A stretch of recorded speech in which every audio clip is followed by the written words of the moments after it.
Hello guys, in this video I'm going to show you how to edit the structure on the Photoleap application. But first of all, I just want to mention, please don't forget to subscribe to our channel, because at 100,000 subscribers we are going to show you our YouTube revenue statistics and growth strategy, how to make money online. So let's jump into it. First of all, open the application on your device. Tap to the first option, the Edit Photo, at the upper side of the screen and select a picture from your gallery.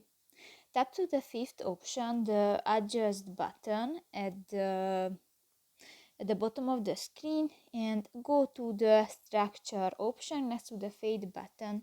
You can select the people or the background option and just pull the line on the scale, and you can edit the structure of your picture. So that's pretty much it for this video, guys. See you in the next one. Bye bye.